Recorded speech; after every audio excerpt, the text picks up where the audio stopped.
Yes. So ज्या ज्या परदेशामध्ये की जिथे कृष्ण कोण आहे आणि महाभारत काय आहे आणि मग कशा प्रकारे भगवद्गीतेचं बद्दलचं ज्ञान आणि अनेक मग कृष्ण भावना जो प्रसार करायचा आहे ज्याचा, परंतु इतका त्यांना त्याचा प्रतिसाद मिळाला आणि आणि त्यांना त्यांचे अनुयायी इतके तयार झाले की अनेक अनेक तरुणांनी त्यांना साथ दिलेली आहे आणि अशा या तरुण वर्गाला जवळ घेऊन बरोबर घेऊन त्यांनी इस्कॉनची स्थापना केलेली आहे आणि अशा या आंतरराष्ट्रीय कृष्ण भावना भावित अशा संघटनेला सुरुवात झाली. मग हा जो उपक्रम आहे हा इस्कॉन तर्फेच, म्हणून या सगळ्याचं तुम्हाला थोडं महत्व सांगितलं. आणि ही जी मूर्ती दिसते आपल्याला श्री श्री राधा गोविंदांची, हे मंगळूर इथे जी राधाकृष्णांचं हे मंदिर आहे, जे इस्कॉन म्हटलं जातं त्याला, आंतरराष्ट्रीय कृष्ण भावना भावित संघटनेचं हे मंदिर आहे. आणि तिथले अध्यक्ष नामनिष्ठ प्रभूजी त्यांच्या मार्गदर्शनाखाली हा उपक्रम कोविडच्या, म्हणजे जेव्हा आपण या सगळ्या पॅन्डेमिकला कुठेतरी तोंड दिलेलं आहे, तेव्हा 2020 मध्ये जेव्हा या भयंकर प्रकाराला सुरुवात झालेली होती, त्याच वेळेला प्रभूजींनी 2020 जून मध्ये या उपक्रमाला सुरुवात केली. आज खूप आनंदाने सांगायला खूप आनंद होतो. ही 34वी बॅच आहे प्रभुपादांची. हे प्रभूजींची अशी नामनिष्ठ प्रभूजींची असा मानस आहे की 108 अशा बॅचेस तरी त्यांना पूर्ण करायच्या आहेत. आणि असा हा ऑनलाईन माध्यमातून आज तुम्ही एवढा खूप सुंदर असा तुम्हाला एक लाभ मिळालेला आहे या संधीचा, आणि तो तुम्ही खूप सुंदरपणे त्याचा उपयोग करून घेतलेला आहे की आज घरामध्ये बसून तुम्हाला प्रत्यक्ष भगवंतांच्या भगवद्गीतेचा, ज्यांच्या मुखकमलातून आलेल्या ग्रंथ जो भगवद्गीता आहे त्याचा उपदेश तुमच्यापर्यंत पोहोचवण्याचा आम्ही प्रयत्न करतोय आणि या ऑनलाईन माध्यमातून आम्ही तुमच्यापर्यंत पोहोचू शकतोय. तर अशा या इस्कॉनची स्थापनाबद्दल आपण बघितलं. मग असे इस्कॉन चिकार म्हणजे अनेक देशांमध्ये, जसं मी म्हटलं की 25 देशांमध्ये प्रभुपाद फिरलेले आहेत, ज्यांच्या पुढे जाऊन मॅपवरनं आपल्याला कल्पना येईल. त्याच्यानंतर मग युके मध्ये, युएसए मध्ये, नंतर युक्रेनमध्ये, आणि जिथे युद्धसदृश परिस्थिती निर्माण झालेली त्या युक्रेनमध्ये इस्कॉनने मग अन्नदान करून लोकांना भरपूर मदत केलेली आहे. इस्कॉन अन्नदानासाठी अत्यंत प्रसिद्ध आहे, कारण जिथे अन्नाचा म्हणून आजही एका प्रभूजींनी आमच्या इस्कॉनच्या ग्रुपवर टाकलंय की कोणीही उपाशी जाता कामा नये. मग प्रभुपादांनी जेव्हा त्यांच्या काळामध्ये बघितलं होतं की 10 किलोमीटरच्या अंतरावर आपल्याकडे कोणीही उपाशी व्यक्ती जाणार नाही, जे कोणी मंदिरात येतील त्यांना प्रसाद हा दिलाच जाईल, प्रसाद नाहीये हा शब्दच तोंडातून येणार नाही. आजही आमच्या एका प्रभूजींनी हे सुंदर असं वर्णन त्याच्यावर टाकलंय, कारण हे सगळं राधाराणींचं म्हणजे भगवंतांच्या माध्यमातून आपल्याला, आणि भगवंतांच्या मंदिरामध्ये हा सगळा जो उपक्रम सुरू आहे आणि तिथेच हा महाप्रसाद, मग ह्या प्रसादाचंही आयोजन केलं जातं, ज्या प्रत्यक्ष मग राधा कृष्ण वेगळे नाही, तो हे राधेचं तत्व मग पुढे जाऊन आपल्याला हे सगळं जाणायचंच आहे. आणि ज्या राधाराणींच्या कृपेने, भगवंतांच्या कृपेने ही अन्नदान मग इस्कॉन मधून खूप अन्नदान केलं जातं, ज्याचा भाग आपणही सगळे होऊ शकतो. पुढे जाऊन तुम्हाला याच्याही बद्दल सगळी माहिती दिली जाईल. मग अशी साऊथ आफ्रिकेमध्ये, त्याच्यानंतर ही इस्कॉनची राजधानी म्हटली जाते, जी भारतामध्ये आहे मायापूर. कलकत्त्यापासून काही अंतरावरती मायापूर हे ठिकाण आहे वेस्ट बंगालमध्ये. आणि तिथे सगळा जिथे जयपताका स्वामी महाराज म्हणजे जे प्रभुपाद, जे नामनिष्ठ प्रभू अध्यक्ष आहेत, त्यांचे गुरु जे जयपताका स्वामी महाराज आहेत, ते तिथे मायापूरमध्ये असतात आणि त्यांचे आशीर्वाद आहेत. त्यांच्या आशीर्वादानेच नामनिष्ठ दास प्रभूजींनी हा सगळा उपक्रम ते करू शकलेले आहेत. 1965 ते 1977 असा हा प्रभुपादांचा सगळा प्रवास आहे, जो त्यांनी अनेक देशांमधून, बघा वयाच्या 70व्या वर्षी ज्यांनी प्रवास सुरू केलेला आहे आणि त्या 70व्या वर्षी प्रवास सुरू करून जे श्रीला प्रभुपादांचं ही मूर्ती सुद्धा आपल्याला इस्कॉन मंगळूरमध्येच बघायला मिळेल. खूप सुंदर मंदिर आहे. मलाही सुद्धा प्रत्यक्ष स्वतःला जायचंय, परंतु आपण सगळ्यांनी खरोखर, जसं इथलं मी स्वतः मुंबईमध्ये चेंबूरमध्ये आहे, तर इस्कॉनचं सगळी धरती तुम्हाला माहिती असेल, एकाच धर्तीवर एकाच ज्या मूर्ती असतात. तर इस्कॉन जुहूचं मंदिर आहे इकडे, इस्कॉन खारघरचं मंदिर आहे. तुम्ही जिथे जिथे तुमचा निवास असेल त्या ठिकाणी नक्कीच इस्कॉन असतील, तुम्ही तिथल्या इस्कॉनला सुद्धा भेट देऊ शकता. असं हे मंदिराविषयीचं मंगलोर, आणि यांच्याकडून अनेक उपक्रम चालू असतात. मंदिराचे सगळे उपक्रम तुम्हाला रोज त्याची माहिती दिली जाईल. आणि जसं मी म्हटलं की नामनिष्ठ दास प्रभूजी जे प्रत्यक्ष, बघा किती शिक्षित, म्हणजे त्यांचं शिक्षण हे बीटेक IIT कानपूर मधून त्यांनी बीटेक केलेलं आहे आणि आता त्यांनी पूर्णपणे स्वतःला इस्कॉनला डेडिकेट केलेलं आहे. आणि त्यांचा ही जी वेबसाईट आहे ती दिसतीये ती आपल्याला iskonmangaluru.com म्हणून आहे, जे आपण युट्यूबवर आहोत आणि या सगळ्या माध्यमातून आपण कनेक्टेड असतो. मग भगवद्गीता ही सगळ्या प्रश्नांचं उत्तर म्हणून दिलं जातं आणि ही अनेक महात्म्यांसाठी एक इन्स्पिरेशन आहे. जसं महात्मा गांधींनी सांगितलंय, आईन्स्टाईननी सांगितलं आहे, की भगवद्गीतेचं बद्दल जाणून की मला कशा प्रकारे भगवंतांनी हे जग निर्माण केलेलं आहे आणि इतकं सगळं सुपरफ्लुअस असा शब्द त्यांनी वापरलेला आहे, की सगळं आश्चर्य करणारे आहे आणि इतकी ही सगळी निर्मिती आहे भगवंतांची. आणि हे सगळं those who meditate on Gita will derive fresh joy and new meanings from the every day. की प्रत्येक वेळी जो गीतेचं अध्ययन करेल तो प्रत्येक दिवशी एक नवीन प्रसन्न असा दिवस अनुभवेल आणि निश्चितच त्या प्रकारे एक वेगळा आनंद त्यातून मिळेल. मग मला सांगा बरं, मग भगवद्गीता हीच भगवद्गीता का? ऍज इट इज, भगवद्गीता जशी आहे तशी असं का म्हटलं गेलंय त्याला आणि का हीच भगवद्गीता? तर त्याला कारण आहे बघा. कारण ही कुठेतरी गुरु परंपरेतून आलेली आहे. एक छोटंसं उदाहरण तुम्हाला द्यायचं झालं तर फोन लावलेला आहे, चार्जिंगला लावलेला आहे, चार्जिंग चालू आहे, पण त्या ज्या वायरमध्ये जर कुठेतरी डिस्कनेक्ट झालं, कुठेतरी जर ती वायर नीट कनेक्ट नसेल, तर मग तो चार्ज होईल का? फोन तुमचा नाही होणार. आणि त्याच प्रकारे मग म्हणजे तो पूर्णपणे चार्ज राहिला, ते पूर्ण कनेक्ट राहिला पाहिजे त्याच्याशी. म्हणजे सांगायचं तात्पर्य यातून की हा जो संदेश आलेला आहे हा हा त्या शृंखलेतून आलेला आहे. कुठल्याही प्रकारचा खंड न पडता अखंडपणे जी गुरु परंपरा चालत आलेली आहे, त्या अखंड गुरु परंपरेतून हा संदेश, की ज्या भगवंतांपासून ही भगवद्गीता सुरू, प्रत्यक्ष भगवंतांनी आपल्या मुखकमलातून सांगितलेली भगवद्गीता, मग जी त्यांनी ब्रह्मांना सांगितलेली आहे, मग ती नारदांनी, आणि मग जे पुढचे गुरु मग व्यासांना, आणि मग त्याच्या पुढे जे गुरूंचे गुरु मग हे आपल्याला श्रीला प्रभुपाद दिसत आहेत, तिथपर्यंत त्यांचे गुरु जसं मी म्हटलं भक्ती सिद्धांत सरस्वती, मग त्यांचे गुरु अशी मी सर्व नावं तुम्हाला सांगेन, ज्याच्या आपल्याला पुढे जाऊन गुरु परंपराही जाणून घेता येतील. तर कुठेही खंड न पडता अखंडपणे गुरु परंपरेतून चाललेला हा उपदेश आहे. आणि म्हणूनच हे अत्यंत सखोल आहे हो. भगवद्गीता जशी आहे तशी हे जे पुस्तक, हा जो ग्रंथ आहे, प्रभुपादांनी जो लिहिलेला ग्रंथ आहे, हा ग्रंथ म्हणजे खरोखर एक त्याला एन्सायक्लोपीडिया म्हटलंय, त्याला काय म्हणू आपण, की अक्षरशः एक अत्यंत सिस्टमॅटिक असा अभ्यास आहे तो. पण तो इतका सखोल आहे, की 18 दिवसामध्ये तुम्ही काही मनात विचार घेऊन आला असाल, की हो मग आता झालं, मी 18 दिवसामध्ये मला एकदम गीता कळली. नाही हो, मी स्वतः आता 5व्या टप्प्यावरही अजून आम्ही सखोल भगवद्गीता जाणून घेतोय. त्याच्यासाठी 1 वर्ष सुद्धा कमी पडेल आणि म्हणूनच या 18 दिवसांपर्यंत मध्ये प्रयत्न हा आहे, ज्या विचारधारा जी आहे, जे भगवंत आणि अर्जुनामधला जो संवाद आहे त्याची विचारधारा, आणि ते पूर्णपणे संवाद, मग सगळे श्लोक सुद्धा याच्यामध्ये कव्हर करणं खूप कठीण आहे. 700 श्लोक आहेत, परंतु प्रत्येक श्लोक वेळेअभावी घेणं कठीण आहे. परंतु असा अभ्यासक्रम नामनिष्ठ प्रभूंनी बनवलेला आहे त्या स्लाइड्सच्या माध्यमातून, की तुम्हाला त्या अध्यायाचं सार निश्चितच तुमच्यापर्यंत पोहोचेल.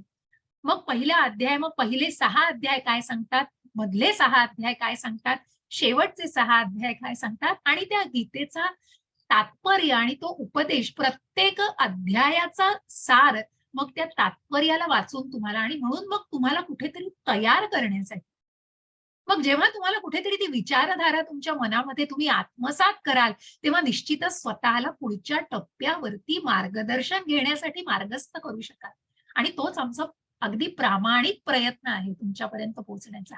आणि म्हणून ज्यांना याच्याबद्दलची अजून उत्सुकता, मग ही उत्सुकता निश्चितच बघा, पहिल्याच अध्यायामध्ये सुद्धा तुम्हाला 100 प्रश्न तुमच्या मनामध्ये येतील आणि तेच महत्वाचं आहे. परंतु त्यासाठी थांबायचंय मग, की पहिला अध्याय, दुसरा, तिसरा, चौथा एवढं कळल्यावर नाही कळणार. प्रत्येक अध्यायामध्ये भगवंतांनी तो उपदेश दिलेला आहे आणि वेगवेगळ्या प्रकारे निरनिराळ्या माध्यमातून, निरनिराळे दाखले देऊन, निरनिराळ्या कथांमधून तुमच्यापर्यंत तो पोहोचलेला आहे. आणि म्हणूनच मग 18 दिवसांचा हा यज्ञ आहे, 18 अध्याय म्हणजे, आणि निश्चितच तो तुम्हाला खूप सुंदरपणे भगवद्गीतेचा उपदेश तुमच्यापर्यंत पोहोचवणार आहे. तर असा हा रोज दर दिवशी 1 तास आपला क्लास असणार आहे, 3:30 ते 4:30, ज्याच्यामध्ये सगळे की ऍस्पेक्ट्स, म्हणजे सगळे जास्तीत जास्त महत्वाचे श्लोक त्याच्यामध्ये घेतले जातील. जसं मी म्हटलं, की प्रश्नोत्तरासाठी आपण क्लासच्या नंतर नक्की मी वेळ देणार आहे. आणि क्विजसाठी सांगायचं झालं तर प्रत्येक दिवशी एक अध्याय घेतला जाईल आणि क्विज बद्दल सांगायचं तर तुम्हाला क्विजची लिंक आपल्या प्राची माता जी ऍडमिन आहेत ग्रुपच्या, त्या तुमच्याशी सतत संपर्कात असतील आणि त्या ग्रुपवरती सगळी माहिती तुम्हाला खूप सुंदरपणे तुमच्यापर्यंत पोहोचवतील. तर त्यासाठी तुम्हाला जी काही लिंक असेल त्या क्विजची ती आज, आणि त्याच्याबरोबर एक व्हिडिओ आहे की कसं तुम्ही त्या लिंकवर रजिस्टर करा, कसं स्वतःला एनरोल करा. सुरुवातीला काही टीथिंग प्रॉब्लेम्स असतील, कारण कुठलेही शेवटी टेक्निकल आहे ते आणि ते मशीन आहे, तर त्याच्यामध्ये कदाचित तुम्हाला थोडेफार काही इश्यूज असतील, तर तुम्ही मला, प्राची माताजींना स्क्रीनशॉट्स पाठवा आणि आम्ही निश्चितच तुमच्या प्रत्येक समस्येला निश्चितच सोडवून तुमच्यापर्यंत आम्ही पोहोचू आणि तुम्हाला निश्चित त्या क्विजमध्ये मग त्याच्यासाठी पुन्हा बांधील की नाहीये. तुम्हाला क्विझेस सोडवायच्याच आहेत असं नाही, पण तुम्हाला सर्टिफिकेट मिळवायचं असेल तुमच्या संग्रही, तर मग तुम्ही क्विज सोडवणं हे बंधनकारक असेल. मग त्याच्या पुढे जसं मी म्हटलं, की मनात श्रद्धा आहे असे तुम्ही सगळे आलेले आहात हो इथे. म्हणून हा श्रद्धावान हा टप्पा आहे. आणि या श्रद्धावान टप्प्यानंतर तुम्ही पुढच्या टप्प्यांवरचा प्रवास करू शकता.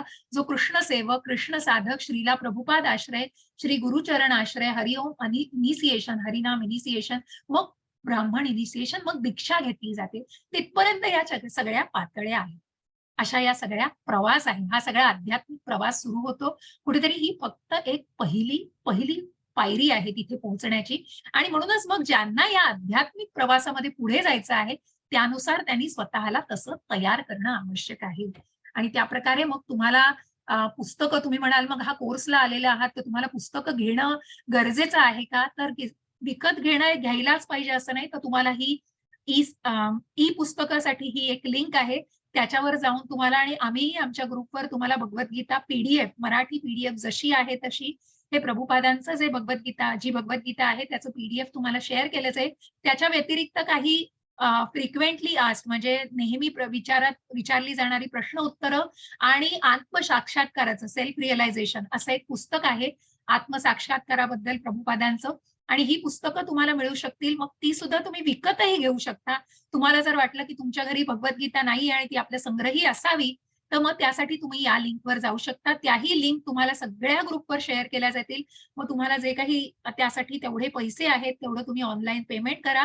तुमच्यापर्यंत ती भगवद्गीता, त्यानंतर जे पुस्तकं 2 पुस्तकं मी म्हटलं त्याच्याबरोबर आहे आणि त्याच्यानंतर कॉम्प्लिमेंटरी म्हणून तुम्हाला जपमाळ, जप बॅगेसकट तुमच्यापर्यंत जपाची माळ कुरिअरनी पोहोचवली जाईल. कुरिअर, पोस्ट जे काही रूट आहे त्यांनी आणि त्याप्रमाणे आम्ही तुम्हाला त्याबद्दलही ट्रॅकिंग करत राहू. तुम्हाला नाही आठवड्याभरात मिळाली तर व्हॉलंटिअर चॅट सपोर्ट म्हणून सिस्टम आहे किंवा तुम्ही आम्हाला प्रत्यक्ष कॉन्टॅक्ट करून विचारू शकता की मिळालं नाहीये.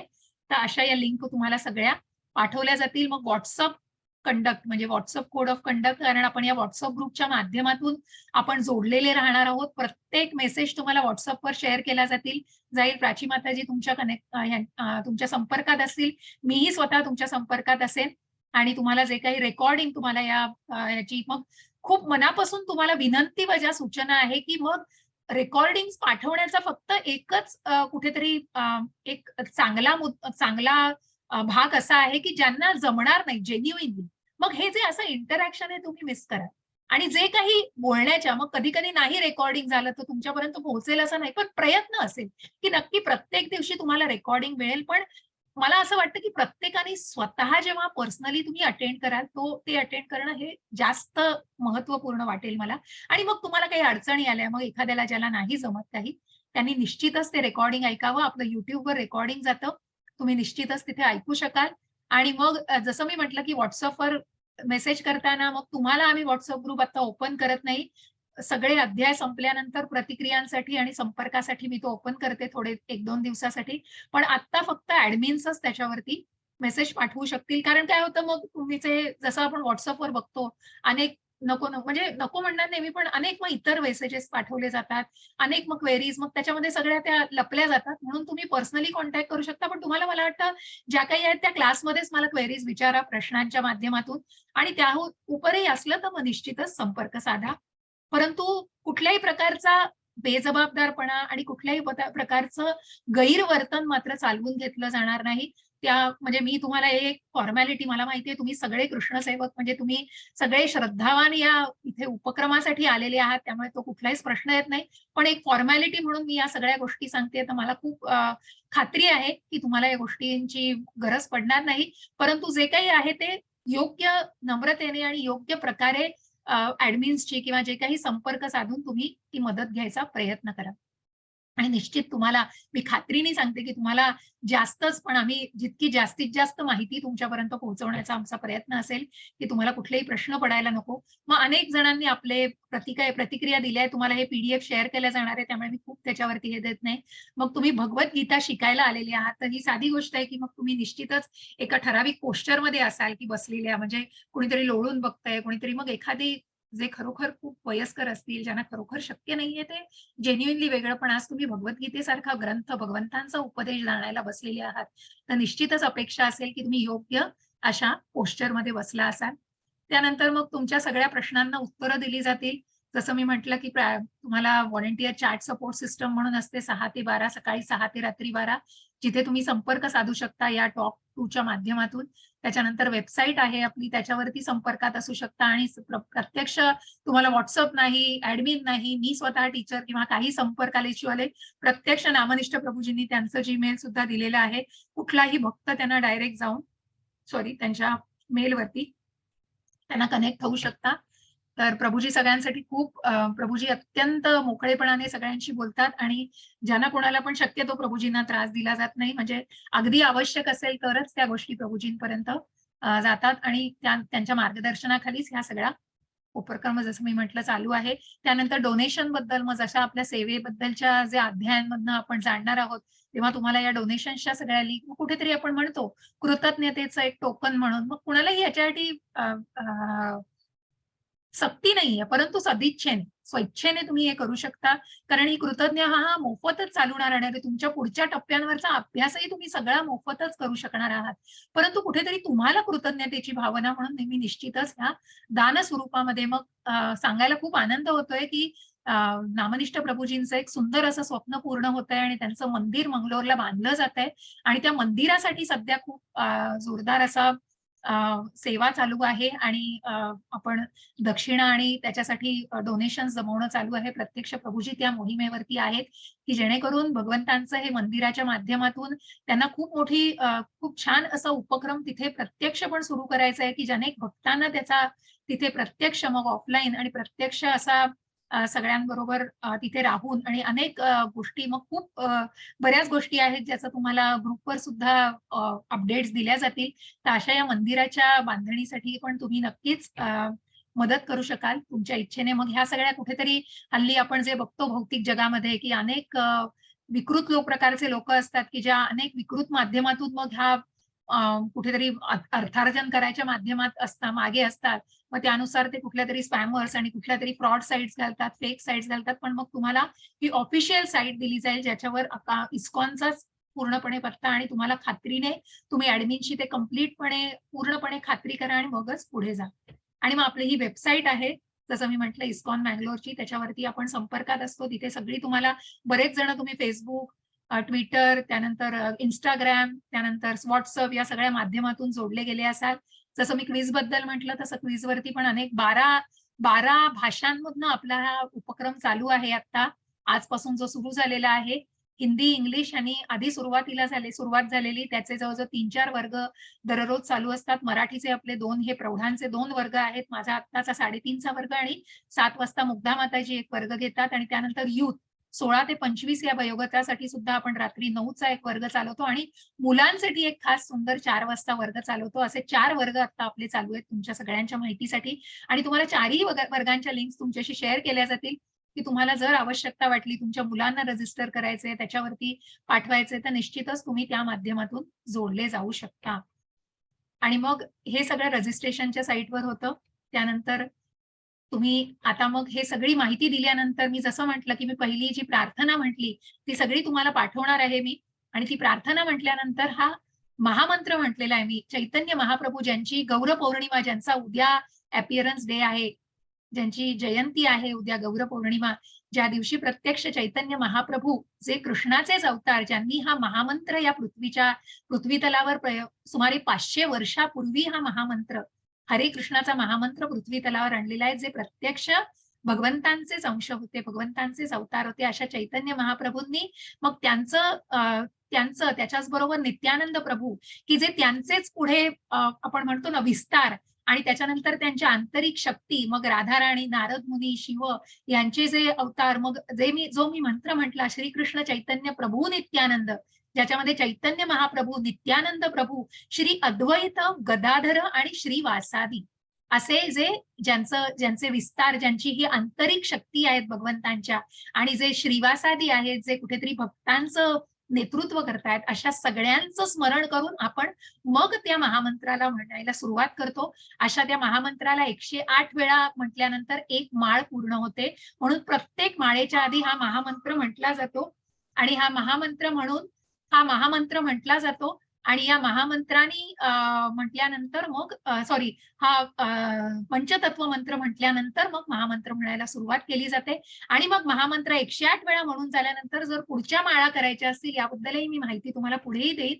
आणि अशा प्रकारे श्रीकृष्णाचा प्रणाम मंत्र आहे. हे सगळे मंत्र तुम्हाला मी ग्रुपवरती सगळे शेअर करेन. जी मी सुरुवातीची ही प्रार्थना म्हटली तीही तुम्हाला ग्रुपवरती सगळी घेतली जाईल. आता हे सगळं झाल्यानंतर अगदी मनापासून एक संकल्प करा सगळ्यांनी, जे कोणी 65 लोक इथे माझ्या बरोबर आहात. खूप आनंद होईल की हा संकल्प मनापासून केलात तर, आणि हा करायचाच आहे आज. की मग तो संकल्प बघा सांगायचा इंग्लिशमध्ये, तो मी वाचून दाखवते आणि त्याचं मराठी रूपांतर पण तुम्हाला सांगते. I am going to attend all the 18 days of Bhagavad Gita classes without fail. I am taking this sankalpa with blessing of Shri Shri Radha Govinda and Srila Prabhupada. मी हा 18 दिवसांचा भगवद्गीतेचा क्लास, भगवद्गीतेचा अध्ययन वर्ग न चुकता 18 दिवस पूर्णपणे या वर्गाला उपस्थित राहील, असा मी संकल्प, असा मी श्री श्री राधा गोविंद आणि श्री श्रीला प्रभुपाद यांच्या आशीर्वादाने मी हा संकल्प करत आहे. हा प्रत्येकाने आपल्या मनामध्ये संकल्प म्हणा, आणि त्यानंतर प्रत्येकाने हरे कृष्ण कृष्ण कृष्ण हरे हरे, हरे राम राम राम हरे हरे, असं आपण, आता मी सगळ्यांना एकदा अनम्यूट करते. एकदा आपण सगळ्यांनी तो मंत्र म्हणूया, माझ्या बरोबर म्हणा, आणि सगळ्यांनी हा संकल्प पूर्ण करा, आणि तो नक्की 18 दिवसाचा यज्ञ पूर्ण करण्याचा प्रयत्न करा आटोकाट. सगळ्यांना मी अनम्यूट केलेलं आहे, सगळे माझ्या बरोबर म्हणू शकता. हरे कृष्ण कृष्ण कृष्ण हरे हरे, हरे राम राम राम हरे हरे, हरे कृष्ण कृष्ण कृष्ण हरे हरे, हरे राम राम राम हरे हरे, हरे कृष्ण कृष्ण कृष्ण कृष्ण हरे हरे, हरे राम राम राम हरे हरे. हरे कृष्ण कृष्ण कृष्ण हरे हरे, हरे कृष्ण सगळ्यांना, हरे कृष्ण. खूप आनंद आहे, खूप आनंद आहे. हरे हरे कृष्ण. मी कृष्ण सगळ्यांना महाप्रभू. थोडा वेळ म्यूट करते. हरे कृष्ण.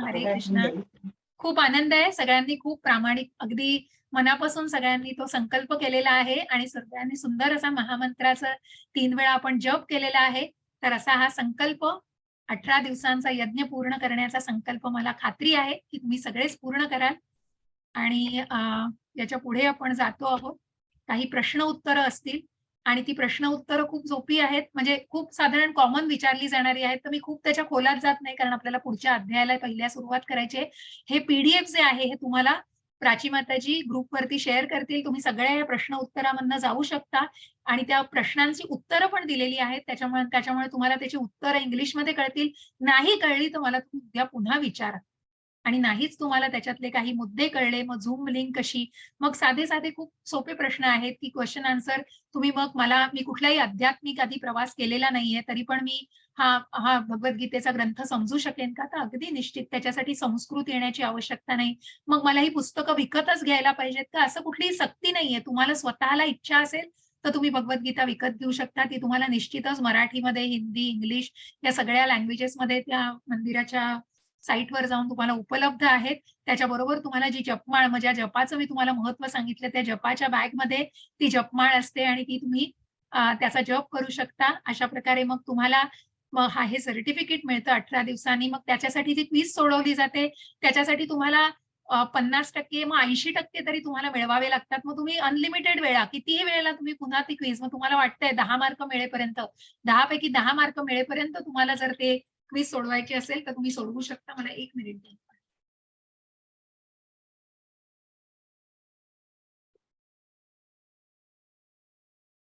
थोडं स्पीड गेला असेल तर क्षमस्व, पण प्रयत्न हा आहे की हे खूप असे जुजबी प्रश्न म्हणजे खूप कॉमन प्रश्न आहेत ज्याच्यावरती मला खूप वेळ नाही द्यायचा. तर त्यामुळे तुम्ही त्या आम्हाला विचारू शकता काही जे तुम्हाला अडलं काही याच्यातलं तर. तुम्ही कितीही वेळेला तुम्हाला अमर्यादित स्वरूपामध्ये तुम्ही ही क्विज घेऊ शकता आणि सोडवू शकता. मी Zoom लिंक मला कळत नाहीये. जर एखाद्याला काही प्रॉब्लेम झाला, Zoom ॲप डाउनलोड करा आणि त्याप्रमाणे तुम्ही करू शकता. पण आता आज सगळे तुम्ही आलेले आहात. तुम्ही तुमच्या नातेवाईकांना, मित्रमंडळींना अजून आपली रजिस्ट्रेशन साईट 3-4 दिवस ओपन असते. ज्यांना रजिस्टर करायचे ते येऊ शकतात. मग I have never attended BG course. मी कधी ऑनलाईन अटेंड केले नाही. मला कळेल का? तर निश्चित असो काहीही त्याच्यामध्ये कठीण नाहीये. प्रयत्न निश्चित असेल तुम्हाला जितक्या सुलभ भाषेत, जितक्या सोप्या भाषेत सांगता येईल, तितका माझा प्रयत्न असेल की तुमच्यापर्यंत ती नक्कीच पोहोचेल. आणि त्याच्यानंतर मग मी याच्या आधी काहीच अभ्यास केलेला नाहीये, तर मी मध्ये सोडू शकतो का? तर प्लीज तुम्ही गुड बाय मध्ये करू नका. जसं मी सांगितलं, की तुम्ही हा जो यज्ञ करता आहात, हा 18 दिवसाचा यज्ञ आहे आणि म्हणून तुम्हाला पहिल्या, दुसऱ्या, तिसऱ्या, चौथ्या मग जे पहिले 6 अध्याय आहेत ते कर्मयोग सांगतात. मधले 6 अध्याय तुम्हाला भक्तियोग सांगतात. मग शेवटचे 6 अध्याय तितकेच महत्त्वाचे तुम्हाला ज्ञानयोग सांगतात. आणि भगवंतांचा ह्या सगळ्या योगांमार्फत जे तुमच्याशी भगवंत जोडले जातायत, त्या 18ही अध्यायांना ऐकणं हे तितकंच गरजेचं आहे. म्हणून मध्येच कुठेतरी सोडून गेलात तर तो भगवद्गीतेचा यज्ञ कुठेतरी अखंड होणार नाही, कुठेतरी खंडित होईल मग तो. आणि म्हणूनच मग ते जाणून घेण्यासाठी तुमच्या मनात प्रश्न तयार होतील बघा. पहिला अध्याय झाल्यावर, दुसरा अध्याय झाल्यावर प्रश्न, मग त्या प्रश्नांना उत्तरही आपोआप मिळत जातील. म्हणून मी थोडासा धीर धरा असं सांगते, पण गुड बाय नक्कीच करू नका. ही मात्र तुम्हाला प्रांजळ विनंती वजा सूचना असेल. कारण तुम्ही निश्चितच प्रयत्न करा की तुम्ही सगळे अध्याय ऐकल्यानंतर तुमच्यापर्यंत तो उपदेश पोहोचणार आहे. मग अशा या वेबसाईट्स आणि याच्याबद्दल माहिती दिलेली आहे. त्यानंतर कुठलेही रिस्ट्रिक्शन नाहीये त्या अटेंड करायला. जसं भगवंत हे सूर्याप्रमाणे आहेत. सूर्य असा कुणाला कुठल्या ठराविक भागामध्ये असतो, सूर्य सगळ्यांना प्रकाश देतो. तसा हा भगवद्गीतेचा जो खजिना आहे, भगवंतांनी जो उपदेशाचा खजिना खोललेला आहे, हा सगळ्यांसाठी आहे. त्याच्यासाठी कुठल्याही क्वालिफिकेशनची गरज नाही. फक्त मनात श्रद्धा हवी. भगवंताला जाणायची श्रद्धा हवी आहे, तेवढी फक्त घेऊन यायची आहे मनामध्ये आणि या प्रवासामध्ये सुरुवात करायची आहे. तर अशा या प्रवासाला आपण सुरुवात करतोय. मी हे शेअरिंग थांबवते आणि आपण पहिला अध्याय घेणार आहोत. तर त्यासाठी आपण हे पहिल्या अध्यायाचं दिसतंय का सगळ्यांना? माझी स्क्रीन दिसतीये सगळ्यांना? माताजी स्क्रीन दिसतीये माझी? Okay, great. Thank you, thank you. हरे दिसते. कृष्णा. दिसतीये ना? ठीक आहे. सो हरे कृष्णा. मी एक मला वाटतं आपण अध्यायाच्या नंतरच हे करूया का? मी अनम्यूट करू सगळ्यांना, चालेल? सगळ्यांनी चॅटमध्ये सांगा मला काही आत्ता अगदी अर्जंट प्रश्न नसतील कोणाचे माझ्या मते. तर आपण सगळेजण अध्यायाच्या शेवटी येस, ठीक आहे, चालेल. प्लीज. मग आपल्याला कुठेतरी खंड होणार नाही. अशीच मी पुढे जायचा तुम्हाला विनंती करेन आणि आपण नक्की दोन्ही कसलेही प्रश्न असतील तरी ती मी घेईन. तर अशा या पहिल्या अध्यायाला आपण सुरुवात करणार आहोत. पहिल्या अध्यायामध्ये सुद्धा आपण बघतो आहोत अध्यायाच्या सुरुवातीला श्री श्री राधा गोविंद यांच्या चरणी आपण साष्टांग दंडवत करूया, त्यांचे आशीर्वाद घेऊया. श्री श्रीला प्रभुपाद यांचेही आशीर्वाद घेऊया. नामनिष्ठ प्रभूजी यांचेही आशीर्वाद घेऊया आणि इस्कॉनच्या पूर्ण टीमला सादर प्रणाम करून आपण ह्या अध्ययन वर्गाच्या प्रत्यक्ष अध्यायाला, मग ज्या पहिल्या अध्यायाला, ज्या अर्जुन विषाद योग जो माताजींनी मगाशी ज्या श्लोकाचं पठण, ज्या अध्यायाचं पठण केलेलं आहे, ज्या श्लोकांचं, त्या अध्यायाला आपण प्रत्यक्ष शिकण्यासाठी सुरुवात करत आहोत. तर मग प्रभुपादांचं सुरुवातीचं जे काही मी म्हटलं की ह्या सगळ्या स्लाइड्स आपल्याला मगाशच्या याच्यामध्ये मी एक्सप्लेन करून झालेले आहेत. तर मी खूप याच्यावरती पुन्हा वेळ देत नाही, कारण पहिल्या अध्यायामध्येही त्याचंच कुठेतरी मराठीमध्ये रूपांतर केलं गेलंय. आणि मग जसं मी म्हटलं की आईन्स्टाईन आणि महात्मा गांधींचे याच्यावरचे विचार सांगितले गेलेत. जसं मी म्हटलं की एखादी तुटलेली वायर कशा प्रकारे चार्ज करू शकणार नाही फोनला, त्याचप्रमाणे स्त्रोत आणि प्राप्तिकर्ता याच्यातला संपर्क हा अभावामुळे, संपर्काच्या अभावामुळे तो पूर्ण उपदेश तिथे पोहोचणार नाही. म्हणून ही गुरु शिष्य परंपरेतून आलेली, अखंड शृंखलेतून आलेली जी परंपरा आहे, उत्तराधिकाराच्या अखंड साखळीतून आलेला हा उपदेश आहे. गीता हा एक विशाल ग्रंथ आहे. गीतेचा पद्धतशीर अभ्यास करण्यासाठी सुमारे 1 वर्ष, कमीत कमी 1 वर्ष म्हणेन मी, आणि त्याच्यासाठी म्हणूनच जो सखोल आहे, म्हणजे मी सांगेन तुम्हाला की प्रत्येक वेळी भगवद्गीता वाचाल, ती प्रत्येक वेळी तुम्हाला नव्याने भेटते हो. नव्याने भेटते तुम्हाला आणि प्रत्येक वेळी तुम्हाला नवीन दृष्टिकोनातून ती समजते. आणि प्रभुपादांचं तात्पर्य इतकं सुरेख आहे, इतकं सुंदर आहे, इतकं सुलभ आणि इतकं सोपं आहे समजायला, की या स्लाइड्स मधनं तर तुम्हाला समजेलच. परंतु हा अध्याय झाल्यानंतर तुम्ही जेव्हा त्या वाचन कराल त्या अध्यायाचं, तुम्हाला निश्चितच पूर्णपणे ते निदान मी म्हणेन त्याच्यातलं 10% 15% कारण अजून मीही स्वतःला म्हणते, की नाही अजून मला शिकायचंय. कारण की कितीही तुम्ही शिकत गेलात तरी ती इतकी सखोल आहे, की ती जितकी तुम्ही ती आत्मसात करत जाल, तितकं तुम्हाला जास्तीत जास्त ज्ञान त्याच्यातनं मिळत जाईल. आणि मग ते शेवटी तुमच्यावर आहे. Ball is in your court. आपल्याला काय नक्की घ्यायचंय त्याच्यातनं. आणि तो आध्यात्मिक दृष्टिकोन मग भगवंतांनी तेच आपल्याला बऱ्याच अध्यायांमधनं सांगितलंय आणि अनेक अध्यायांमध्ये त्याचा उल्लेख येतो. आणि म्हणूनच 18 दिवसामध्ये आम्ही काही हे करू शकत नाही, की तुमच्यापर्यंत पूर्ण भगवद्गीता पोहोचू नाही शकत. परंतु आम्ही कृष्ण आणि अर्जुन यांच्या विचारांचा जो प्रवाह आहे त्याच्यावर केंद्रित करत आहोत लक्ष आणि गीतेच्या सखोल अभ्यासासाठी तुम्हाला तयार करत आहोत. मग गीतेमध्ये एकूण 700 श्लोक आहेत. त्याच्यापैकी कृष्णांच्या भगवंतांच्या मुखकमलातून 575 श्लोक त्यांच्या मुखामध्ये आहेत. 83 श्लोक हे अर्जुनाच्या त्यांचा जो ज्याचं सारथ्य त्यांनी केलेलं आहे त्या अर्जुनाच्या तोंडी 83 श्लोक आहेत. थोडा वेळ माताजी तुम्हाला म्यूट ठेवू का मी? आवाज खूप येत आहे. तर अर्जुनाच्या तोंडी 83 श्लोक आहेत आणि आता ज्याचा थोडासा मला तुम्हाला रेफरन्स मग ज्याची थोडीशी पार्श्वभूमी मला तुम्हाला द्यायची आहे. मग जो संजय इथे आपल्याला दिसतायत ज्यांचा उल्लेख झालेला आहे आणि धृतराष्ट्राच्या तोंडी 1 श्लोक आहे. संजयाच्या तोंडी 41 श्लोक आहेत. प्रामुख्याने अध्याय 1, 2, 11 आणि 18 मध्ये हे दिसतात आणि भगवंतांनी पहिल्या अध्यायामध्ये मग आपल्याला तेही सगळं जाणायचंय. पहिल्या अध्यायामध्ये भगवंतांच्या मुखकमलातून काही नाही. भगवंतांनी सगळं ऐकून घेतलेलं आहे. आपल्या शिष्याचं सगळं ऐकून घेतलेलं आहे. इथे भगवद्गीता तुम्हाला खूप काही शिकवणार आहे हो. नुसतं भगवद्गीतेतलं ज्ञानच तुमच्यापर्यंत पोहोचणार नाही, परंतु तो अप्रोच. मग गुरु शिष्यातलं सुंदर नातं तुमच्या समोर उलगडणार आहे. की इतके उत्तम गुरु आणि इतका उत्तम शिष्य कशा प्रकारे ती आर्जवताय मनामध्ये आणि कशा प्रकारे गुरूंनी ते समजून घेतलेले आणि गुरूंनी कशा प्रकारे ते जाणून पहिल्या अध्यायामध्ये म्हणून भगवंत काहीच बोलत नाही.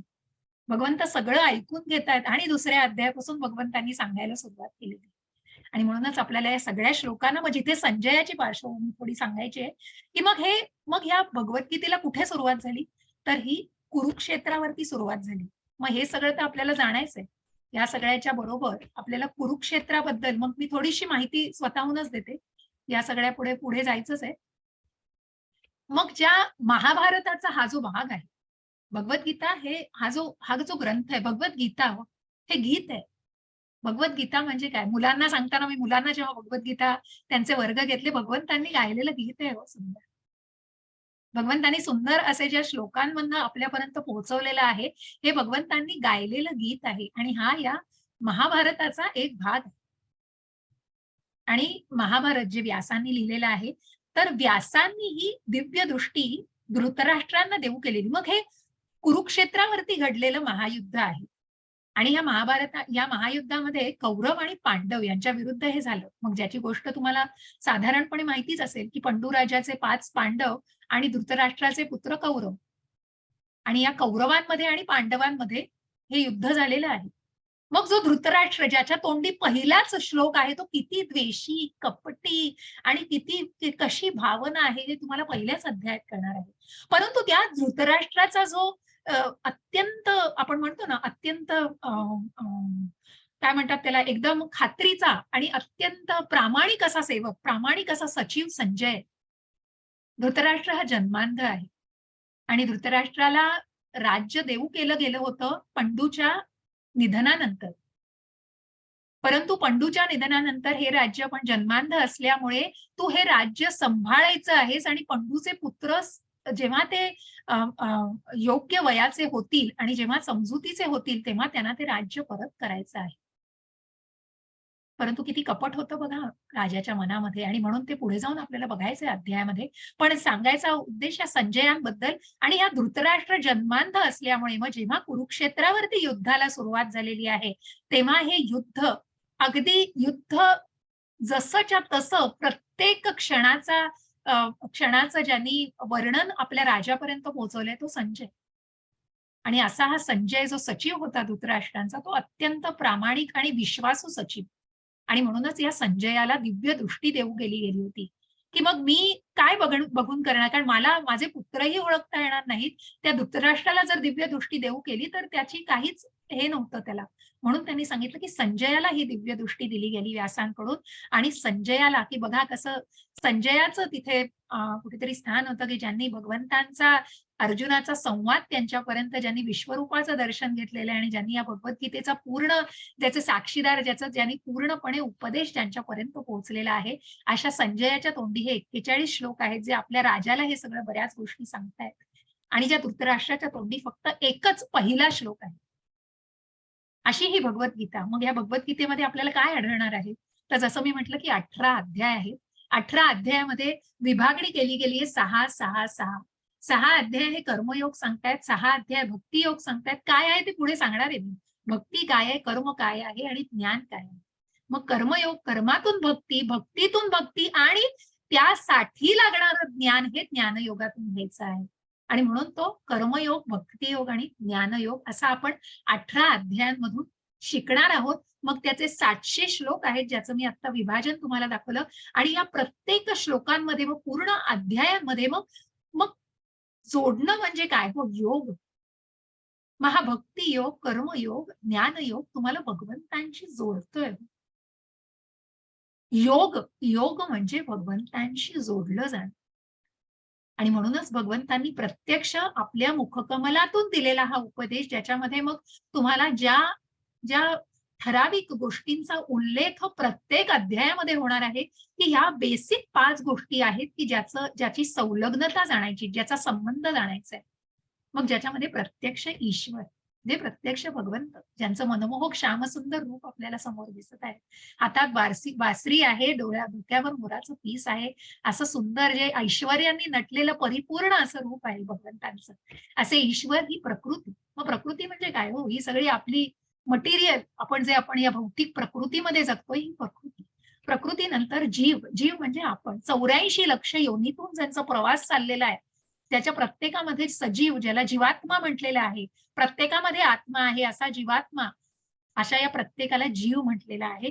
आणि मग काळ, काळ जो भगवंतांच्या सुदर्शन चक्रामध्ये आहे, ज्या बी.आर. चोप्रांच्या महाभारतामध्ये तुम्ही ऐकलत, की मैं काल हूं. मग त्या सुदर्शन चक्रातला काळ बोलतोय, की कशा प्रकारे काळ बनून आले, म्हणतं कोणासाठी आले ते नक्की आपल्याला पुढे जाऊन 11व्या अध्यायात ह्याचा उल्लेख निश्चित येणार आहे, ज्याच्यामध्ये विश्वरूप दर्शन द्यायचंय आपल्याला. म्हणून थोडं थांबायचंय. मी थोडीशी तुम्हाला कुठेतरी चुणूक देतीये, पण त्यासाठी निश्चित त्या अध्यायांचा अभ्यास करणं गरजेचं आहे. आणि कर्म. कर्म म्हणजे करताय जे कर्म, जे क्रियाकलाप, जे रोजचं तुमचं सकाम कर्म, ज्याच्यामध्ये आपण सगळे अडकलेलो आहोत या क्रियाकलापांमध्ये, हे सगळं कर्म. भौतिक ज्या जगतामध्ये कर्म केलं जातंय. मग हे इस्कॉनचे 4 नियम म्हणून असे या आपल्याला ह्याच्यामध्ये दिसतायत. आणि ज्याच्यामध्ये सकाम कर्म, भक्तीमध्ये भक्त जो पण दिसतो आहे आणि बाकी मग आपल्याला ज्या सकाम कर्मामध्ये, मग जो निष्काम कर्मामध्ये आहे तो भगवंतांना अर्पण करतोय, ज्याचं आपल्याला पुढे नेऊन निश्चित जाणायचंय. पण जो कुठेतरी स्वतःच्या सगळ्या इच्छांना पुरवत राहतोय, मला हे हवंय, मला ते हवंय. मग जे इस्कॉनचे 4 अत्यंत महत्वाचे पण कठोर नियम जे प्रभुपादांनी सांगितलेत, की मांसाहार न करणं, मद्यपान न करणं, जुगार न खेळणं आणि परस्त्रीशी संबंध न ठेवणं. या 4 अतिशय रेग्युलेटरी प्रिन्सिपल्स म्हटलेलं आहे त्याला. कारण याच्याशी कुठेतरी भावनेला जोडलं गेलेलं आहे. तुम्ही जेव्हा इतर प्राण्यांना खाताय, तेव्हा कुठेतरी हिंसात्मक वागताय, कुठेतरी मत्सराने वागताय, की मला जगण्यासाठी मी दुसऱ्या प्राण्याला मारून खातोय. मग तुम्ही त्याचं कुठेही घ्या, पण कुठेतरी ही भावना कुठेतरी आहे आणि या भावनेला दुखावलं जातंय. म्हणून म्हणून प्रभुपादांनी हे जे 4 रेग्युलेटरी प्रिन्सिपल्स, याचा नियम हे काटेकोरपणे पाळले पाहिजेत. हे इस्कॉनचे नियम आहेत. मग बाकी नियमांमध्ये बरंच कुठेतरी शैथिल्य आहे. कारण मग कांदा लसूण न, की ज्याने तुमचा तामसिकता वाढते. मग चहा कॉफी न घेणं कुठेतरी मादक पेय म्हणून आहे. त्याला कुठेतरी शैथिल्य दिलेलं आहे, शिथिलता दिलेली आहे. परंतु हे मात्र अत्यंत महत्वाचे 4 नियम आहेत. मग आज थोडंसं आपल्याला एक 5-10 मिनिटं जास्त होतील, कारण आपण आज 2 गोष्टी घेतलेल्या आहेत. पहिला शून्य जो दिवस आहे त्याचा ओळख दिवसाबद्दल घेतलाय आणि पहिला अध्याय संपेल वेळेतच, पण थोडे एक 10-15 मिनिटं कदाचित वरती घेतली जातील. तेवढी तुम्ही मला असं वाटतं आज सगळ्यांनी देणं आवश्यक असेल आणि कुणाला काही असेल महत्वाचं तर मी काही म्हणणार नाही, पण थोडे 10 मिनिटं तरी निश्चितच वर लागतील. तर मग आपण याला जाणतो आहोत. अर्जुनाचा भ्रमनिरास. मग अर्जुन विषाद योग याबद्दल आपण जाणतोय. मग या भगवद्गीतेची थोडीशी पार्श्वभूमी द्यायची. मग पार्श्वभूमी मी आधी महाभारताचा हा भाग आहे म्हटलंय आणि मग ही कुरुक्षेत्रावरती भगवंतांनी अर्जुनाला दिलेला हा उपदेश आहे. 45 मिनिटं भगवंतांनी अर्जुनाला सांगितलेला हा उपदेश आहे. मग कुठेही कुठल्या तरी कॉन्फरन्स रूम मध्ये किंवा बाजूला कुठल्या तरी वेगळ्या ठिकाणी नेऊन मग मी तुला उपदेश देतोय नाही, प्रत्यक्ष कुरुक्षेत्रावरती सैन्याच्या मधोमध सेनयोरू भयोर मध्ये मग जेव्हा रथ मधोमध नेला, भगवंतान प्रत्यक्ष सारथ्य केलंय हो भगवंतांनी. अर्जुनाच्या रथाचं सारथ्य केलेलं आहे. कारण ज्यावेळेला ही कथा घडली, मग त्याची कथा सुद्धा तुम्हाला माहिती आहे, की जेव्हा भगवंत दालनामध्ये आराम करत होते कुठेतरी, तर तेव्हा त्यांच्या दालनामध्ये आराम करताना अर्जुन आला तिथे दालनामध्ये आणि बघितलं भगवंत झोपलेले आहेत, तर त्यांच्या पायाशी बसला आणि त्यांचे चरण चेपत बसला. त्यानंतर थोड्या वेळाने दुर्योधन तिथे आला आणि दुर्योधन म्हणाला, "अरे हा काय इथे बसलाय पायाशी पाय चेपत?" तो जाऊन त्याला हसतो आणि तिथे भगवंतांच्या डोक्याशी जाऊन बसतो. काही वेळाने भगवंतांची झोप पूर्ण होते आणि निद्रा उघडते, तेव्हा भगवंत जागे होतात आणि बघतात. तर मला सांगा हो, मग कुठे लक्ष जाईल त्यांचं सुरुवातीला? मनुष्य उठल्यानंतर मनुष्याला कुठे लक्ष जाईल हो? साधा सोपा प्रश्न आहे बघा, विचार करा. पायाकडे. पायाकडे. अगदी बरोबर वसुधा माता, अगदी बरोबर अंजली माताजी, अगदी बरोबर. म्हणूनच मग बघा अर्जुनाने जो त्यांचा शिष्य असतो, तो पायाशी बसलेला असतो आणि भगवंत त्याला पहिल्यांदा विचारतात मग, की तुला काय हवंय? मग हा जेव्हा जेव्हा प्रत्यक्ष भगवंतांनी सुद्धा पण ज्या विनाशकाले विपरीत बुद्धी अशा दुर्योधनाची बुद्धीच तशी झालेली होती. तिथे भगवंतांनी प्रत्यक्ष मध्यस्थी करून तरी शांतीदूत म्हणून बनून गेले, तरीही त्याला प्रकाश पडला नाही हो त्याच्या मस्तकामध्ये. आणि म्हणूनच मग हे युद्ध कुठेतरी, की आम्ही सुईच्या टोका एवढं सुद्धा राज्य त्या पांडवांना देणार नाही, जिथे युद्ध हे अगदी व्हायलाच पाहिजे, असा कुठेतरी ज्यांचा पण होता, त्यांना काय सांगायचं? अशा विनाशकाले विपरीत बुद्धी स्वतःला कुठेतरी स्वतःला त्या गोष्टीमध्ये पाडून घ्यायचं आणि विनाशाला आमंत्रण दिल्यासारखं. अशा प्रकारे मग जेव्हा या युद्धाची सुरुवात होणार होती तेव्हाच्या या आधीची गोष्ट आणि मग प्रत्यक्ष भगवंत सांगतात, की मग माझं सैन्य आहे इतकं आणि मी स्वतः आहे, तर तुम्हाला मी एक देतो आहे याच्यामध्ये निवड करण्यासाठी एक संधी, की तुम्ही कुणाला निवडाल? मग अर्जुनाला पहिली संधी, कारण प्रथम त्याला त्याच्याकडे लक्ष जातं भगवंतांचं. मग अर्जुना तू कोणाची निवड करशील? अर्जुन क्षणाचाही विलंब न करता म्हणतो, भगवंत तुम्ही आमच्या बरोबर हवी आहात. आणि तोच दुर्योधन तिथे बघून म्हणतो, अरे काय हा मागतोय, की प्रत्यक्ष भगवंत म्हणतायत मी युद्धही करणार नाहीये, पण हा भगवंतांना मागतोय, तर तो त्यांचं सैन्यच मागतो मग. कारण कुठेतरी बुद्धी हो शेवटी, माणसाची बुद्धी शेवटी कशी असते त्याप्रमाणे. आणि म्हणूनच मग जे भगवंत प्रत्यक्ष ज्या पांडवांनी अनेक अनेक संकटांना सामोरे गेलेले आहेत, त्यांच्या बरोबर कोण होते, तर प्रत्यक्ष भगवंत. आणि म्हणूनच या भगवंतांची निवड अर्जुनाने केलेली आहे, जो त्यांचं सारथ्य, ज्या अर्जुनाच्या रथाचं सारथ्य भगवंतांनी केलंय. आणि मग हे सगळं कुठेतरी इतकं इतकं इतकं प्रयोजन होतं बघा. मग अर्जुन का गोंधळलाय पहिल्या अध्यायामध्ये? अर्जुनासारखा धनुर्धर, उत्तम धनुर्धर, जो द्रोणाचार्यांचा अत्यंत लाडका शिष्य, जो नरनारायणापैकी एक, जो कुंतीमातेचा पुत्र, ज्याने द्रौपदीला जिंकलेला आहे स्वयंवरामध्ये, असा अर्जुन का भ्रमनिरास व्हावा ज्याचा? कारण हा सगळा प्रपंच भगवंतांचा आहे हो. हे सगळं प्रयोजन भगवंतांचं आहे.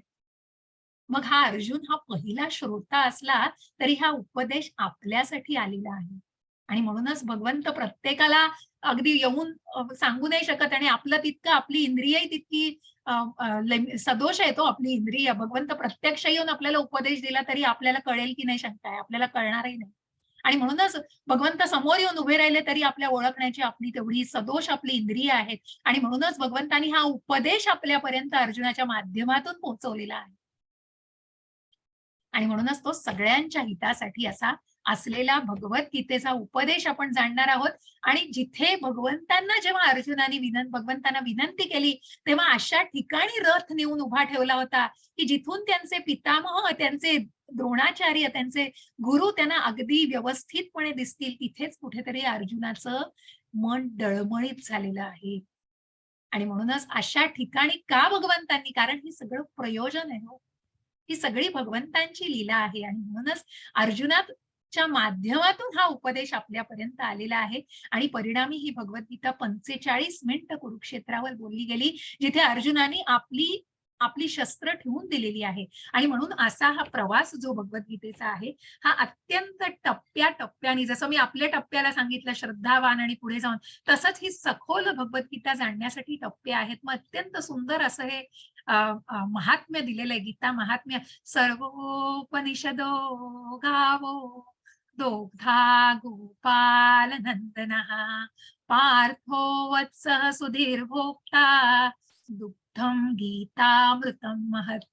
प्रत्यक्ष भगवंत दोहन करतायत, प्रत्यक्ष श्रीकृष्ण जरी गायीचं ही जी उपनिषद आहेत, ही जी आपली उपनिषद आहेत ही गायीप्रमाणे आहेत आणि या गायीचं दूध देणारे प्रत्यक्ष भगवंत हे नंदाचे पुत्र आहेत, की ज्यांनी या गायीचं दोहन केलेलं आणि ज्यांनी हे दूध आपल्यापर्यंत पोहोचवलेलं आहे. अर्जुन जरी पहिलं वासरू असला भगवंतांचं आणि पहिलं वासरू की ज्यांनी हे दुग्धपान केलेलं आहे, तरी जे आस्तिक आहेत आणि ज्यांना या आस्तिक बुद्धीच्या या प्रत्येक भाग्यवंत भक्ताला हे दूध पिण्याचा निश्चितच अधिकार आहे आणि निश्चितच त्याचा आस्वाद तो घेऊ शकतो. अशा या अमृतमयी भगवद्गीतेचं सेवन तो करू शकतो आणि निश्चितच याचं ज्ञान तो निश्चितच जाणू शकतो. असा हा आस्तिक आणि अत्यंत निष्ठावान असा भक्त, मग ती श्रद्धा मनामध्ये पाहिजे, एवढं एकच क्वालिफिकेशन आहे. जसं मी म्हटलं, ज्या प्रभुपादांच्या खिशामध्ये फक्त 40 रुपये होते, परंतु तो प्रवास केला कारण मनामध्ये इतकी दृढ श्रद्धा होती. कृष्ण भावना प्रत्येक माणसापर्यंत, प्रत्येक जीवाच्या हृदयामध्ये ही कृष्ण भावना प्रसारित करायची होती, असा दृढ संकल्प होता मनात तो दृढ संकल्प बरोबर कृष्ण, काहीही दुसरं नव्हतं. अशा ज्या प्रभुपादांनी प्रत्येकाच्या मनामध्ये ही कृष्ण भावना रुजवण्याचा प्रयत्न केलेला आहे आणि अशा या अर्जुनाला विलाप का झालेला आहे. मग आपण या पहिल्या अध्यायामध्ये थोडंसं जाणणार आहोत. 3 जणांच्या प्रतिक्रिया आपल्याला या पहिल्या अध्यायामध्ये थोड्या जाणायच्या आहेत, अगदी छोट्या स्वरूपामध्ये. अगदी मग आपण थोडंसं उत्तरार्धातच आलेलो आहोत आता. मग हे 3 प्रतिक्रिया म्हणजे कोणाच्या, तर तुम्हाला डाव्या साईडला दिसतायत ते धृतराष्ट्र आहे, ज्या राजांबद्दल मी सांगितलं, जे कौरवांचे वडील. आणि मध्ये दिसतो आहे तो अर्जुन, विलाप करतो आहोत. अर्जुन विषाद योगी, जो विषण्ण झालेला आहे ज्याचं मन. आणि इथे उजवीकडे जो दिसतो आहे तो आहे दुर्योधन. भीतीदायक आश्चर्य आहे मनामध्ये, कुठेतरी दडपण आहे, कारण अधर्मी वातावरण आहे, अधर्माला साथ दिलेली आहे सगळी, कपट आहे मनामध्ये, द्वेष आहे मनामध्ये. मग मनामध्ये आपण म्हणतो ना, मग कुठून येणार आहे चांगुलपणा, मगच कुठेतरी भय आहे मनामध्ये. आणि तेच भय आपल्याला त्या पित्याच्या सुद्धा चेहऱ्यावर दिसत आहे. आणि त्या पित्याने बघा, म्हणूनच संजयाला म्हणून दाखवलं, धृतराष्ट्र उवाच. एक सेकंद द्या मला.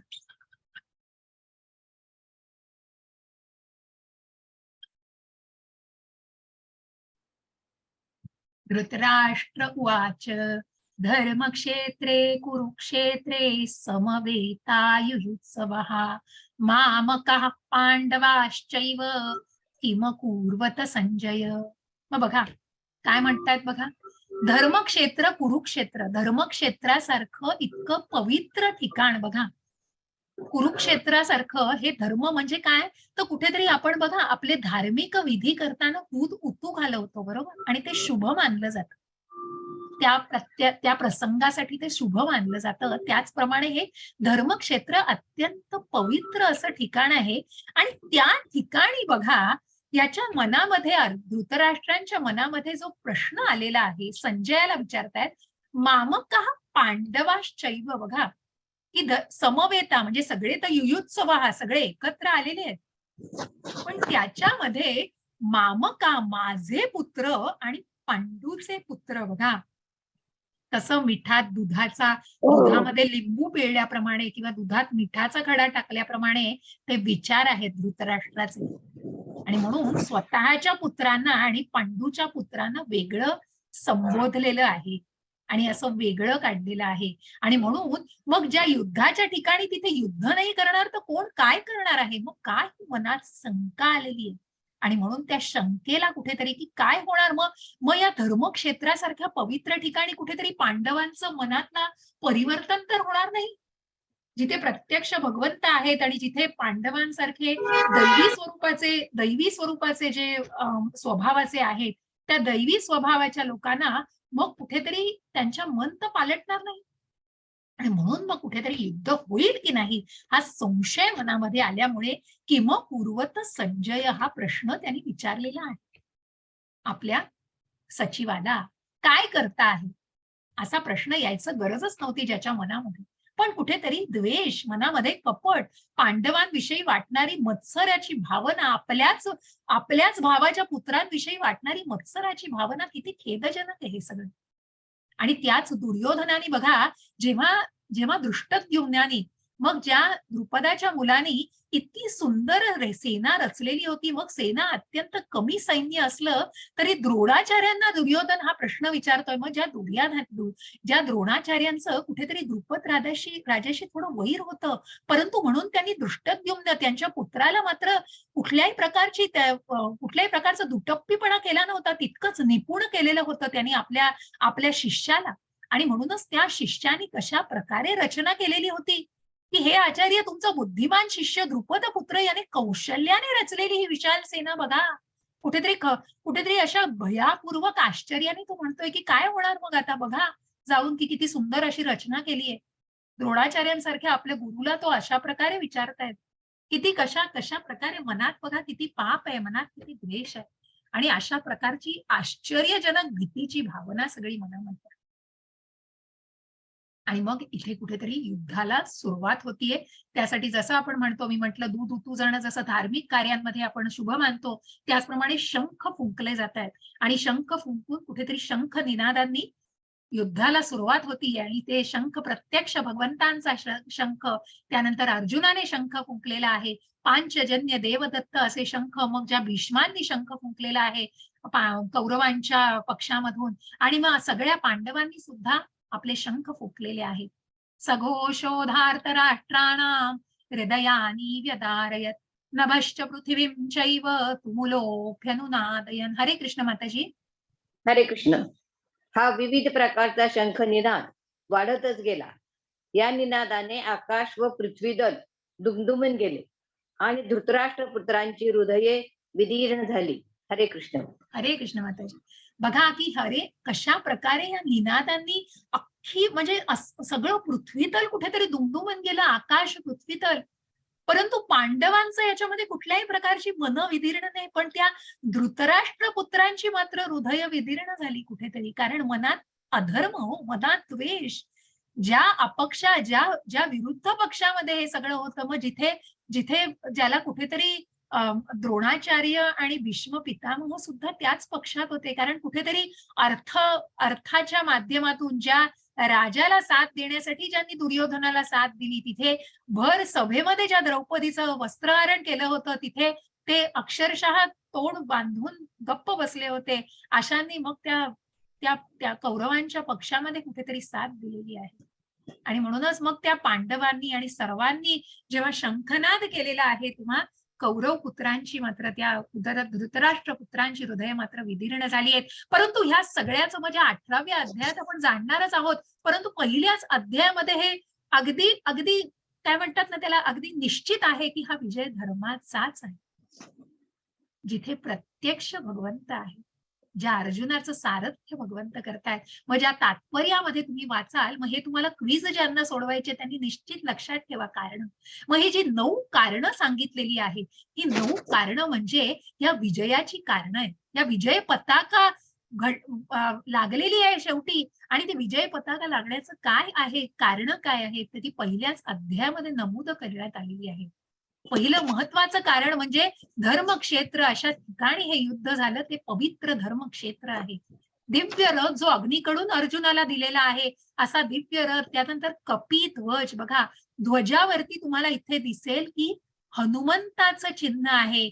ज्या त्रेता युगामध्ये प्रभू रामचंद्रांना ज्यांनी साथ दिली, ज्यांची सेवा केली, तोच हनुमान आज द्वापार युगामध्ये सुद्धा प्रभूंबरोबरच ज्या कृष्णांचा अवतार घेऊन प्रभू आलेले आहेत त्या प्रभूंबरोबर आजही तो आहे त्या कपिध्वजावरती. आणि म्हणून तो हनुमंताचं जे चिन्ह आहे तो कपिध्वज आहे. की तिथेही रथावर आरूढ झालेला आहे प्रत्यक्ष हनुमंत. आणि ज्या शंखांचा नाद, ज्या पवित्र शंखांचा नाद, गांडीव धनुष्य जे पशुपशास्त्र म्हणून दिलेलं आहे अर्जुनाला, ते त्याचं धनुष्य कुठेतरी कारणीभूत आहे युद्धाच्या विजया. त्यक्त जीविता, ज्या राजांनी ज्या ज्या सर्व ज्या त्याच्या पक्षातून जे लढत होते ते जीव, सगळे जीव त्याच्यासाठी लढायला तयार होते, आपलं बलिदान करायला तयार होते आपल्या राजासाठी, असे सगळे त्यक्त जीविता. आणि मग तो जो दिवस आहे ज्या दिवशी गीता जयंती साजरी केली जाते, ती मोक्षदा एकादशी, जी आपण डिसेंबरमध्ये यावेळेला 3 डिसेंबरला आलेली 2022 साली, अशा या गीता जयंती, अशा या मोक्षदा एकादशीच्या दिवशी हे युद्धाला सुरुवात झाली आणि त्या दिवशी हा गीतोपदेश सांगितला गेलेला आहे. आणि मग भाग्य लक्ष्मी, जिथे भगवंत तिथे भगवंतांची पत्नी हो. जिथे भगवंत आहेत तिथे भाग्य लक्ष्मी आहे आणि तिचं वास्तव्य आहे. आणि म्हणूनच हे विजयाच्या कारणांमध्ये आणि प्रत्यक्ष जे सगळ्या इंद्रियांचे स्वामी आहेत ते ऋषिकेश असे प्रत्यक्ष भगवंत त्या रथावरती आरूढ आहे. जिथे भगवंत आहे तिथे काय कमी आहे आणि तिथे विजयाची कमी ही असणारच. विजय हा धर्माचाच होणार. आणि म्हणूनच या 9 कारणांना जाणायचं. हे सगळं जाणलंय हो, हे सगळं माहिती आहे, विजयाची कारणं आहेत, परंतु त्या अर्जुनाला मात्र हे सगळं जेव्हा दृश्य बघतोय, जेव्हा जेव्हा तो रथ भगवंतांनी मधोमध नेलेला आहे, तेव्हा अर्जुनासारख्याच्या मनात, जसं मी म्हटलं, हे सगळं प्रयोजन आहे भगवंतांचं. का अर्जुन विषाद झालेला आहे? कारण ही भगवद्गीता मग तेव्हाच सांगितली गेली, तो उपदेश तेव्हाच भगवंतांनी सांगितला. आणि म्हणून मग अर्जुन विषाद होण्यासाठी काय त्याच्या मनामध्ये नेमकं आलं, का त्यांनी कारण काय त्याला वाटलं त्या वेळेला, तर त्याच्या मनामध्ये करुणा. आपल्याच बंधूंशी कसं काय आपण लढायचं, आपल्याच भीष्म पितामहांशी कसं आपण युद्ध करायचं, आपल्याच गुरूंशी, आपल्याच सगळ्या भावंडांशी आपण कसं काय लढायचं, त्याच्या मनामध्ये दया दाटून आली, करुणा दाटून आलेली आहे. तो किती, बघा तुम्ही बघाल त्याला, किती तो त्याच्या मनामध्ये अश्रू, त्याच्या डोळ्यात अश्रू आलेले आहेत. आणि म्हणून मग त्या प्रत्येकाला तुम्ही 1.28, 1.31, 1.36, 1.45 आणि 2.6 हे आपल्याला उद्याच्या अध्यायामध्ये जाणायचंय.